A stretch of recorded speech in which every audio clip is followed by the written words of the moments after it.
I'm Earl Thomas, Super Bowl champion. I'm Marshall Falk, and you're watching JRSportBrief. So we're here with my main man, DeMaurice Smith, Executive Director of the NFL Players Association. You're back again on the Sport Brief. How you doing? Man, I love it. Great to be back. Good to see you guys again. Waiting for kickoff tonight, so it's gonna be a good year. I know we're in New York City right now. You getting on the plane right after this, right? Get on a plane right after this, about 2 hours. I can dig it. Now, NFL season is getting ready to start. Familiarize everyone out there with your responsibilities right quick again if they don't know. Greatest job in the world. I represent all the players of the National Football League, and also get the chance to be a good union leader, and most of the time at least make it home for dinner with my kids. So that's those are the three big important jobs. Big job. Now, quick question. We're gonna get right to the meat of things.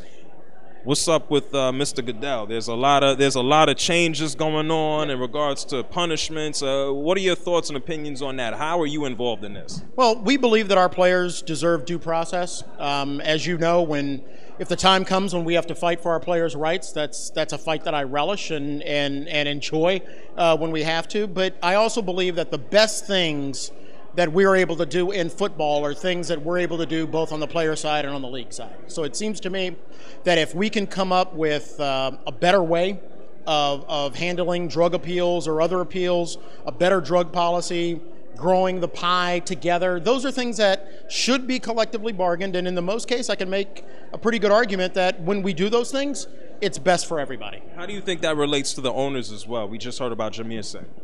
Yeah, I was obviously vocal about that because there doesn't seem to be any hesitancy to punish our players when they do something wrong.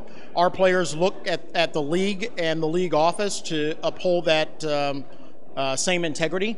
And I don't really have a comment or a judgment on the penalty that was levied, but I do believe that the standards that apply to the players should also apply to the owners. So how does that change from being a double standard to being kind of uniform, if so, or close as possible? Yeah, well, I think we strive for it to be the same standard. If it deviates from that in either way, then you're talking about a double standard. So I believe that obviously the league acted. I think it's our job to make sure that the league acts in a way that is fair and reasonable, not only to our players, but to the owners themselves. That's a tricky situation because I was actually on TV talking about this. How do you punish a billionaire? You tell him to stay at home for 6 games, we're going to dock you for $500K. It's like, okay, just go on vacation here. I'll be okay, no? Well, I think there's also a big piece of this that it is a very public punishment. And any punishment to a billionaire where he's publicly called out, publicly fined, publicly told that he has to stay away from his own team. You know, I think at times you can make the argument that for perhaps a group of people who are not particularly used to other people telling them what to do, the public nature of being told what to do is significant. A little ego shot.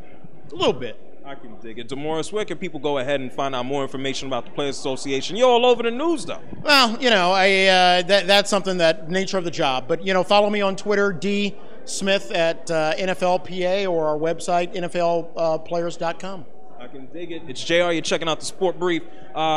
They could find these guys a little bit more money. That's just my opinion. We're going to let D go. Awesome, man. Always a pleasure. My man.